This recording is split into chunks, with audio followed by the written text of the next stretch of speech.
For the past year, Google has been teasing its Project Glass, a pair of glasses that let you see digital information in the real world over your line of sight. Now, finally, the first editions of Google Glass are beginning to roll out to developers, and it's an interesting experience having a small screen right above your line of sight on your face all the time. And a lot of people who haven't had the opportunity to try out Google Glass are wondering, how does this thing work? And, I have a lot of questions about Google Glass. Well, I'm here to tell you today about everything that you've wanted to know about Google Glass. First, let's talk about how they work. The glasses, Google Glass, as you can clearly see, are not like your typical spectacles. Inside the right arm are the parts of a smartphone, a processor, 16 gigabytes of storage, a Bluetooth radio, a small battery, and more. On the front, you have the star of the show, a small little glass square. That's the screen, and when you put the glasses on, you can adjust them so it sits slightly above the top of your right eye. If worn right, it really doesn't obscure your line of vision. And yeah, people don't walk into walls when wearing Google Glass. If Google employees have specifically said it does not obscure your line of sight, and even though Virginia lawmakers are seeking to ban Google Glass from driving, it's not as much of a safety issue as, say, checking your smartphone while driving. Now, the glasses pair with your Android smartphone, not iOS yet, to get connectivity, and using the My Glass app, you can configure the connection. iPhone support is coming, though Google hasn't put a time frame on when. You pair them with your phone via Bluetooth, and if you have Bluetooth tethering, you can use your phone's 3G or 4G connection. If you don't, you can connect both the glass and the phone to Wi-Fi.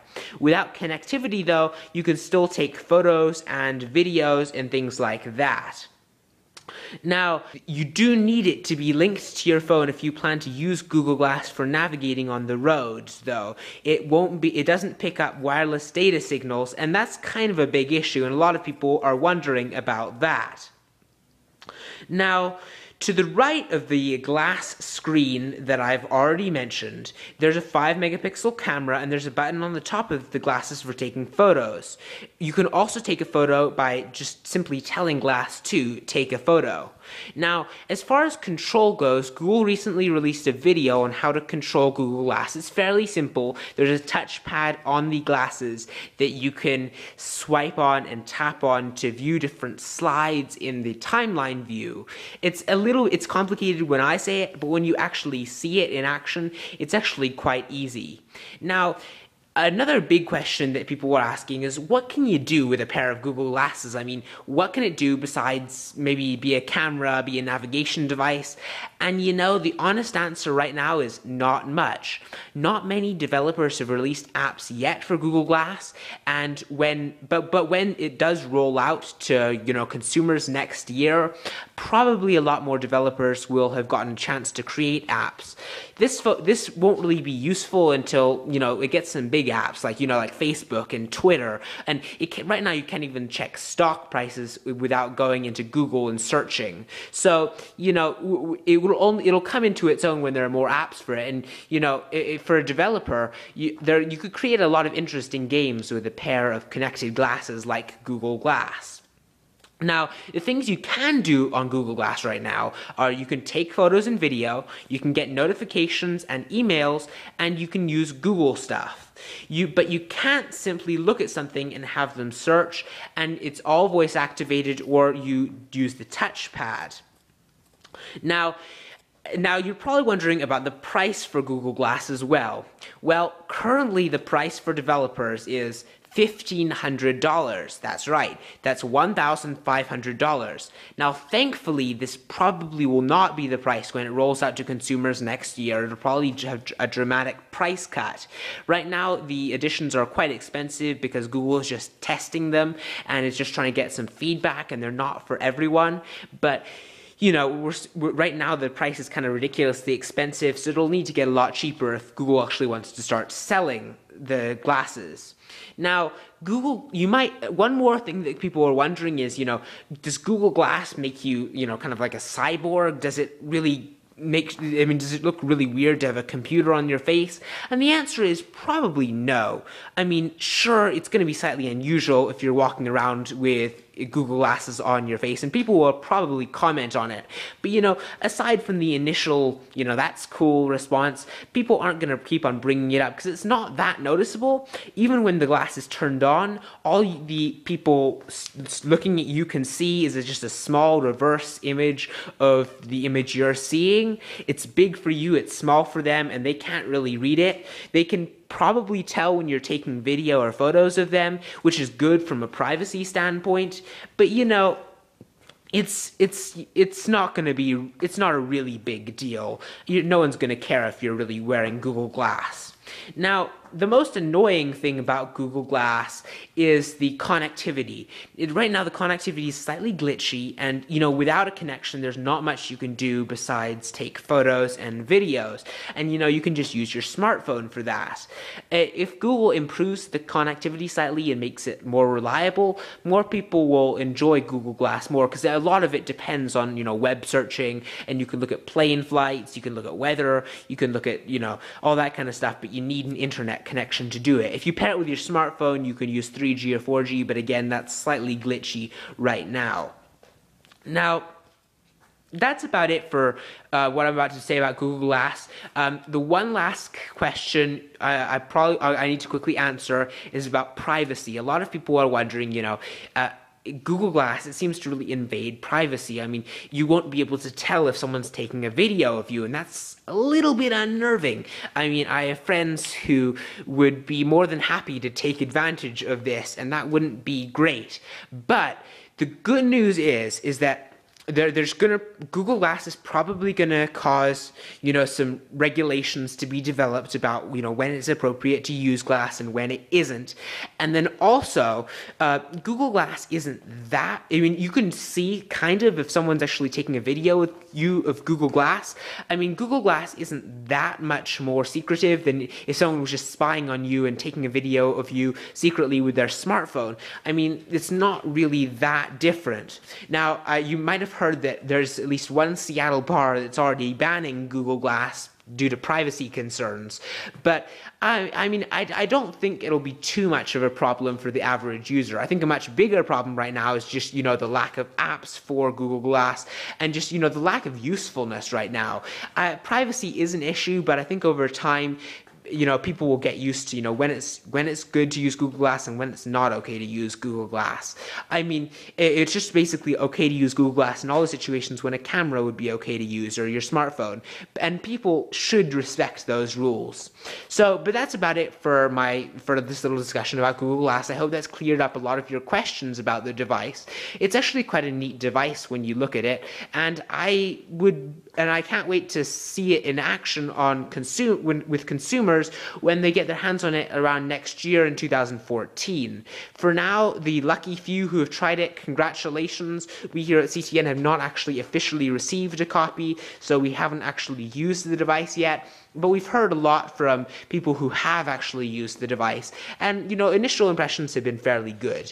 But tell us what you think of Google Glass in the comments below, and do you like the device? Do you think it's a cool device? Do you not like Google Glass? Do you think it's just not that useful? Or do you think the price is too high? Or do you think it's gonna affect privacy too much? Let us know your opinions in the comments below.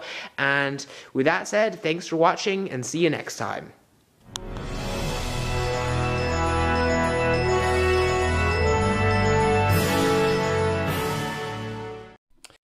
Today is April 15th, 2014, and I only mention that date because Google, I believe it was yesterday, announced that for one day and one day only, they would sell to the public Google Glass. Now, up until today, it's only been available for testers, beta testers, but that has changed, and again, for one day only, people were able to order it. In fact, allegedly, they've run out of one of the off-white colors. Something tells me that's a public relations stunt, but whatever. And I wanted to talk not only about Google Glass, but specifically about wearable augmented reality, which is what Google Glass is. And of course, to join me is Jim McKinney in China. Hello, Jim. Hey, how's it going?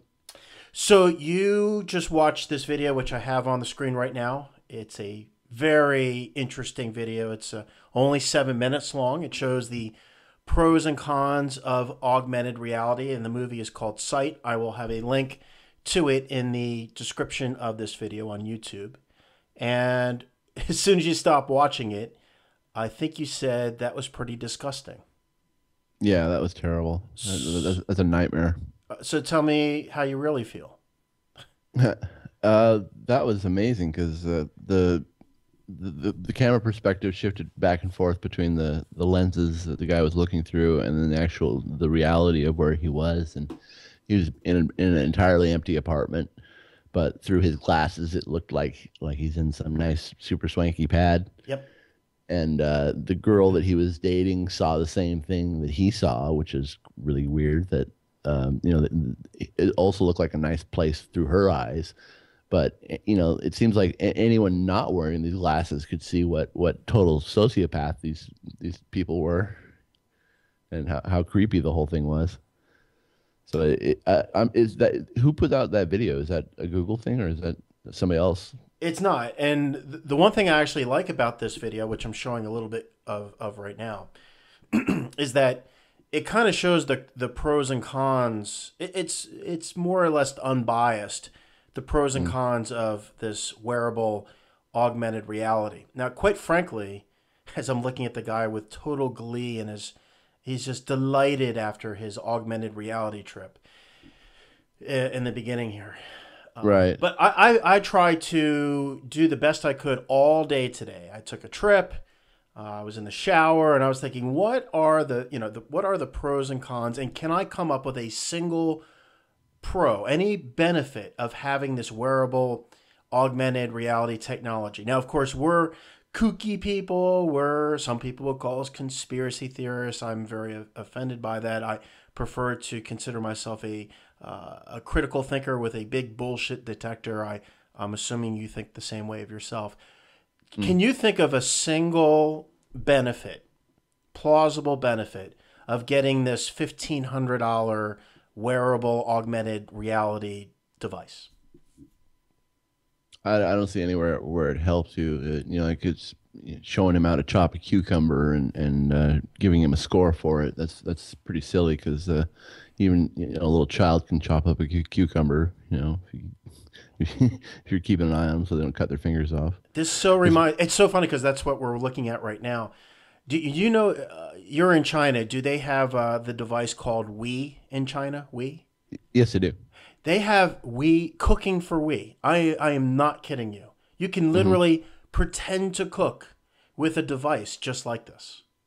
Right, and we yoga, which just seems like completely opposite of what yoga is supposed to be about. It's amazing. So you can't think of a single benefit either? No, all I saw were detractions. It just seemed like you're letting somebody you don't know everything about you every second of the day, and letting a robot influence how you go about living your life. Who's running the robot?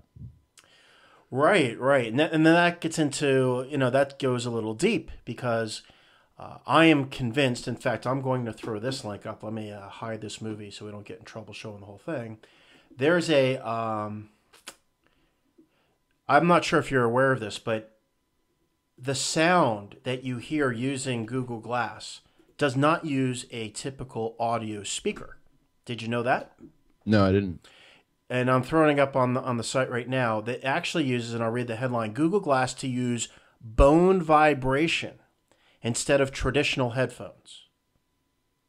Wow. So the device is literally, tapping against your cranium to deliver the sound to your brain. That's horrible.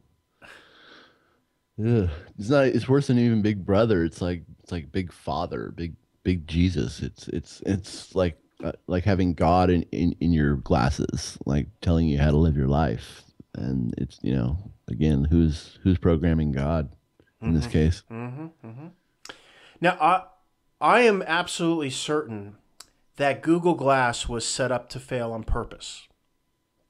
Okay. Right. Okay. This reminds me of how the cell phone got started. Every time, remember, I know you were in the States when cell phones, you're in China now, you're in the States 9 years ago.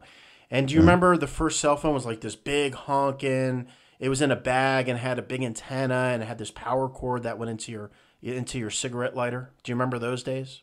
Yeah, the brick. The brick, exactly.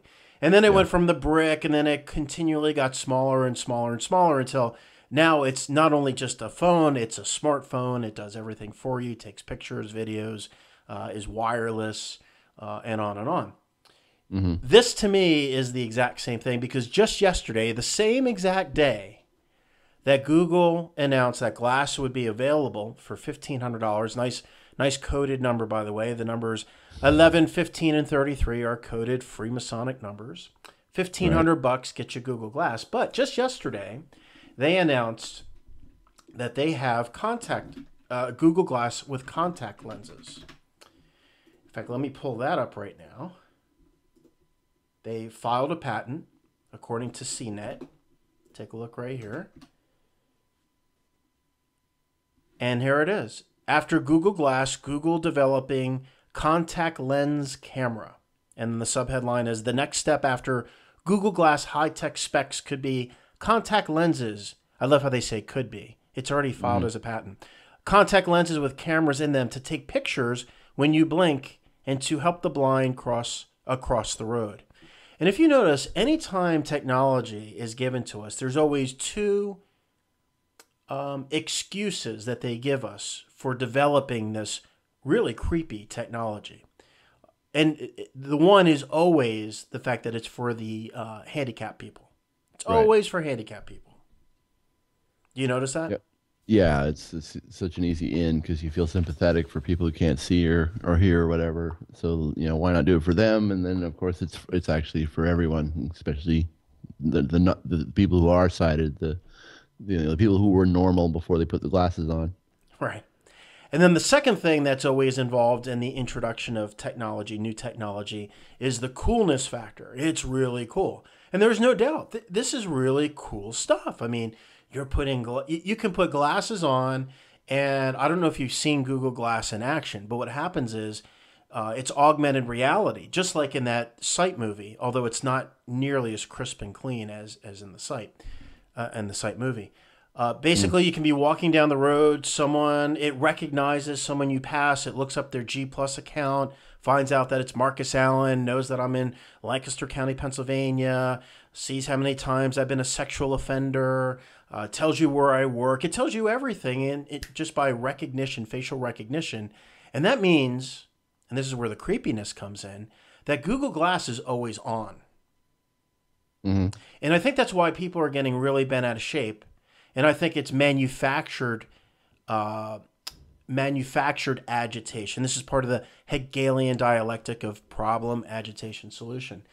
The reason why people are getting upset is because it's always on. And a lot of, on the other side, they'll say, well, how is this any different than a smartphone? I mean, a smartphone, you can take someone's recording or their picture without them knowing it. How is this different? Seems very similar to me. I don't know. There's a guy who wrote this comment. Let me read it. In fact, let me show it. So let me go here. And let me find this comment. It's like a very good comment. Proximity. Okay, here we go. Whoop. Okay. This person wrote, Google Glass is interesting technology, but its abuse leads to invasion of privacy. I know cell phones recording imagery is common, but it is mostly obvious behavior. Also, the ability of Google Glass apps to eventually identify persons, call up content in background, record, disseminate current imagery instantly are advantages, but are also abuses allowing people to be harassed and held abusively accountable forever for every slip of the tongue or human moment. I know I will not allow anyone to be in proximity to me wearing Google Glass. In my office or home or in the public sphere, if someone is wearing Google Glass, I will ask them to leave or turn it off. If in the restaurant, I will ask the proprietor to ask the person to remove them, not turn them off, but to remove them and store them in a case. If the owner will not, I will leave. If enough people act this way, social norms of proper use of recording devices and proper respect of other privacy will be established, creating social norms that we can live with technology such as Google Glass. Otherwise, people, careers, and reputations will be ruined, and we will live under the social tyranny of being under constant view of the all-seeing, all-remembering Google Glass. No one will be forgiven for a bad moment they didn't really mean. No one will be able to associate with some people for fear of retribution. No one will be able to take part in politically incorrect speech or socially disapproved of pastimes due to the fear of being videotaped and played on the internet. Freedom of opinion and expression will decrease, and the tyranny of the majority will stifle human expression. And this is exactly what the intelligence services want. This is exactly what they want. They want us to know that we have no privacy. They want us to know that we have, if we make one mistake, up on YouTube it goes.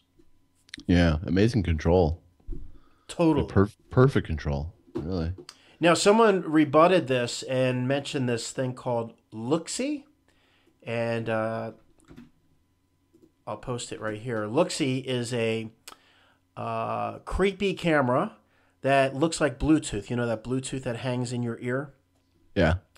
And that's actually a recording device. It's a video camera, and I'm showing it on the screen right now.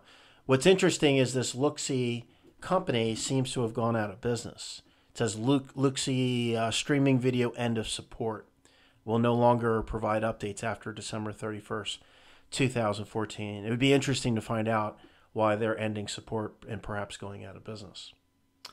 The reason why I think that this is manufactured, just like I talked about with the brick, is that they really don't want us wearing Google Glass. They really want us to go directly to the contact lens.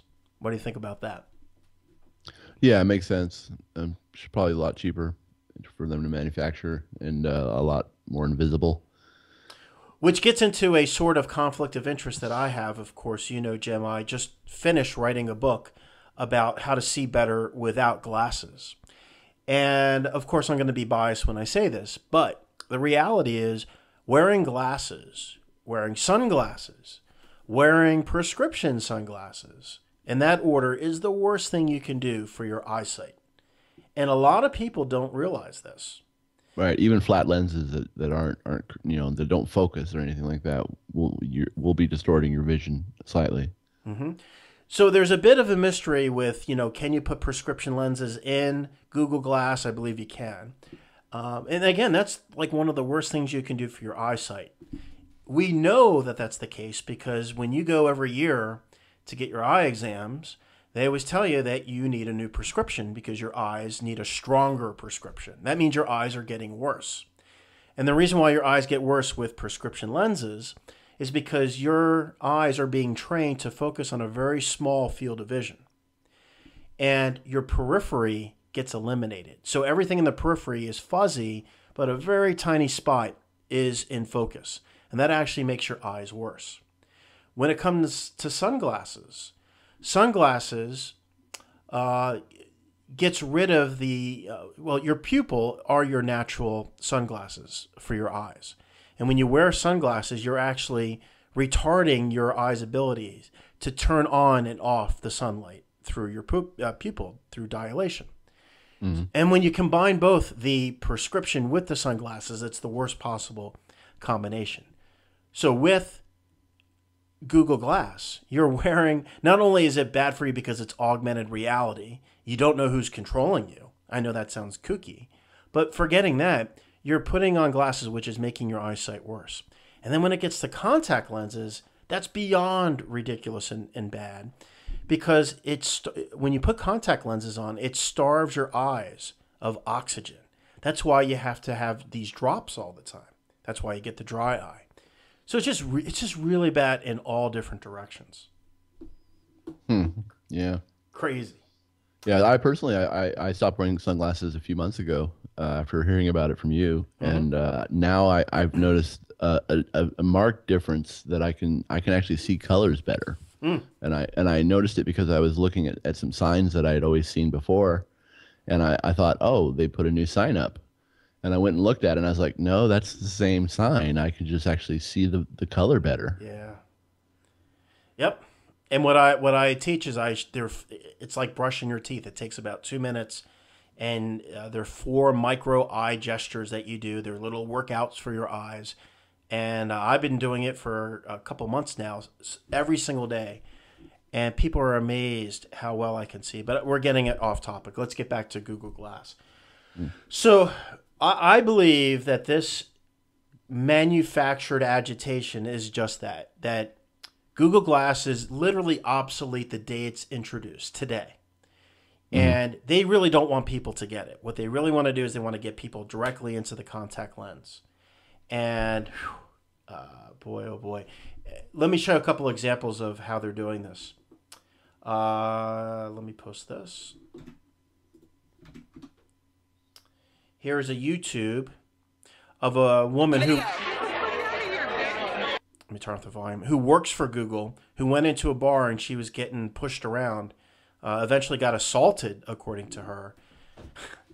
Let me show that again.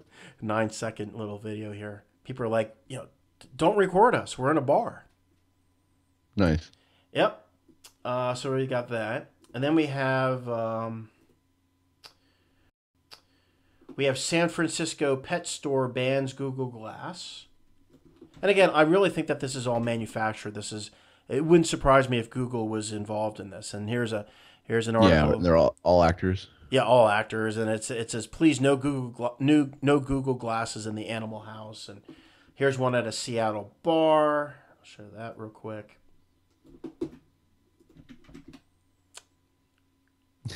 You think prisoners are going to be able to wear Google Glass in jail? That's a good question. It'll have a bar that comes up that says life, and it'll say fucked. That's a good one. Seattle bar bans Google Glasses, threaten rear kickings for violators. In fact, they even have this word called glass hole. You're a glass hole if you wear Google Glass. Here's a first police ticket. And here they actually show a ticket for wearing Google Glass. Of course, it was kicked out. The judge said that there was no. The police officer did not have proof that it was on, so they threw the ticket out. And so this is the dog and pony show that they give us to show. Oh well, people are complaining that they want this technology, but it's they're getting punched in the face and they're getting they're getting tickets because they're using it while driving, and so we're going to go to the next step. We're going to eliminate all these problems that are there with Google Glass, and we'll give you Google Contact Lens. All these problems melt away, and you know what? It has the added benefit that it can actually monitor your glucose level to see if you need insulin. It measures the glucose level in your eyes. So you just stamp it right on your eyes. It sucks right into your eyes, and it hooks right into your smartphone. It's going to tell you, you need to up your insulin levels. Isn't that great? Isn't that great? Awesome. Yeah, it's awesome. Thank you. Thank you, Google. It'll tell you you have cancer. Go to the doctor and start getting radiation treatment. Sure, absolutely. Why not? Yeah, because you can check for cancer through your eyeballs, right? Isn't sure. That? Yeah. Why not?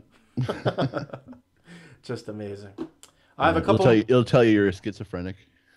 Oh, right. And you can't have a gun. It'll know that you can't have a gun because you watch Dr. Phil or something. It can see through the lens that you watch Dr. Phil and you're not really too stable, so you can't have a gun.